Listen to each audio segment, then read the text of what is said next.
Hello students, अब हम लेते हैं वॉल्वॉक्स। वॉल्वॉक्स जैसे कि एक एल्गी है। मैंने आप लोगों को पहले भी बताया था कि ये आपके डिटेल में इसकी लाइफ साइकिल जो है वो कोर्स में है। तो ये क्लोरोफाइसी का मेंबर है, ऑर्डर वॉल्वोकेल्स, फैमिली वॉल्वोकेसी। इसकी करीब 20 स्पीशीज़ पाई जाती हैं। ये अगर हम देखें इसकी हैबिट और हैबिटेट, तो ये फ्रेश वाटर में पाई जाता है। इंडियन जो कॉमन इसकी स्पीशीज़ है वो है वॉल्वॉक्स ग्लोबेटर और वॉल्वॉक्स ओरियस। ये इसके अगर हम स्ट्रक्चर संरचना के बारे में देखें तो ये कॉलोनियल एल्गी होता है, यानी कि ये बहुत सारी एक साथ जो है वो पाई जाती हैं कॉलोनियल और इसके जो कॉलोनी है इसको सीनोबियम कहा जाता है। सीनोबियम वो कॉलोनी होती है जो एक वेल ऑर्गेनाइज्ड कॉलोनी होती है, उसको सीनोबियम हम कहते हैं। तो इस प्रकार के ये दिखने में अगर हम देखें बहुत ही छोटे आकार की ये होती है, 1 मिलीमीटर, तो यानी कि एक पिन हेड जितनी। तो ये बहुत सारी जब एक साथ होती हैं तो ये ग्रीन स्कम जो है वो बनाती हैं।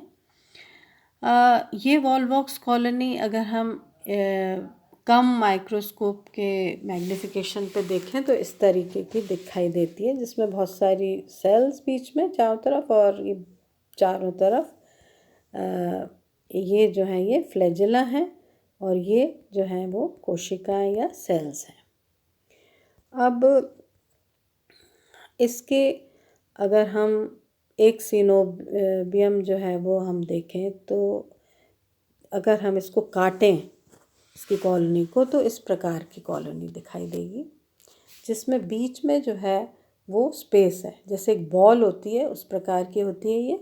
तो इसमें जेलेटिनस लिक्विड होता है और चारों तरफ इसके जो है सेल्स अरेंज्ड होती हैं, और ये जो सेल का स्ट्रक्चर है वो क्लेमाइडोमोनास के जैसा होता है। ये क्लेमाइडोमोनास जो है आपने पढ़ा हुआ है अपने स्कूल लेवल में, पर एक बार इसको वापस हम रिवाइज कर लेते हैं कि ये जो है इस प्रकार की पियर शेप्ड संरचना है एक सेल, जिसमें कि ये एक जो है वो ये देखिए, ये जो है ये पूरा ये सारा ये जो है क्या है, एक क्लोरोप्लास्ट है। और ये दो इसमें फ्लैजिला जैसे ये दिखाई दे रहे हैं, ये एपिकल पेपिला इसको कहते हैं, ये इसका न्यूक्लियस, और क्लोरो जो प्लास्ट है उसके ऊपर ये जो दिखाई दे रहा है ये है इसका पायरेनॉइड। पायरेनॉइड वो स्ट्रक्चर होता है जिसमें कि ज़्यादातर जो कोशिकाएं हैं वो अपना स्टोर्ड फूड संचित करती हैं और स्टार्च मेनली इसमें स्टोर्ड रहता है। इसमें एक स्पेशल फीचर पाया जाता है जो कि ये दिखाई दे रहा है, ये है इसके स्टिग्मा या फोटो रिसेप्टिव ऑर्गन। इससे ये जो है वो लाइट को देख सकता है। तो ये पोलैरिटी इसमें पाई जाती है। इसकी कॉलोनी जो है वो वेल ऑर्गेनाइज जैसे मैंने बताया, इसलिए सिनोबियम कहते हैं। तो इसमें पोलैरिटी पाई जाती है। अगर हम देखें इसको तो ये देखिए, ये इस प्रकार से हम इसको बांट सकते हैं, एंटीरियर एंड और पोस्टीरियर एंड। एंटीरियर एंड जो होता है वो ज़्यादातर फूड प्रोडक्शन का कार्य करता है, और इसलिए ये जो है सेल्स एक्टिव रहती हैं फोटोसिंथेसिस में। जबकि जो पोस्टीरियर एंड है ये रिप्रोडक्शन का कार्य करता है। तो जो भी ये यहाँ पे सेल्स हैं वो रिप्रोडक्शन में काम में आती हैं। एल्गी में ये एक ख़ास बात है कि जब भी अनुकूल परिस्थितियाँ होती हैं बिल्कुल, तब हमेशा एसेक्सुअल रिप्रोडक्शन या वेजिटेटिव रिप्रोडक्शन होता है। तो वॉल्वॉक्स में कायिक जनन या वेजिटेटिव रिप्रोडक्शन नहीं पाया जाता, केवल अलैंगिक जनन जब सामान्य परिस्थितियाँ होती हैं तब पाया जाता है, फेवरेबल कंडीशन जिन्हें हम कहते हैं। और जब अनफेवरेबल कंडीशंस आती हैं तब ज़्यादातर इसमें लैंगिक जनन होता है, क्योंकि लैंगिक जनन से जो जायगोट बनता है या युग्मज जो हम कहते हैं उस वो बनता है, वो बहुत ही मोटे उसमें परत होती है। जो सेल वॉल होती है वो बहुत मोटी होती है, जो इसको प्रतिकूल परिस्थितियों में भी रहने में सहायक होती है। तो ये इसकी पोलैरिटी हुई। अब वॉल्वॉक्स जो है वो एक और चीज़ है जो मैं बताना आपको चाहूँगी कि वॉल्वेयर से बना है। वॉल्वेयर जो कि इसका मतलब है, वॉल्वेयर का मतलब होता है कि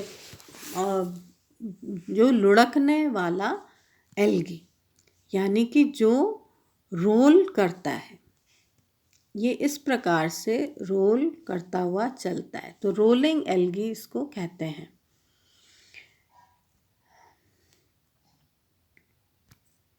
अब ये हमने देखा कि एंटीरियर और पोस्टीरियर एंड इसमें देखा जाता है। अगर हम इसको सरफेस पे देखें तो हर एक सेल इसकी जो है वो एक दूसरे से कनेक्टेड रहती है, यानी कि साइटोप्लाज्मिक कनेक्शंस हर एक सेल में रहते हैं।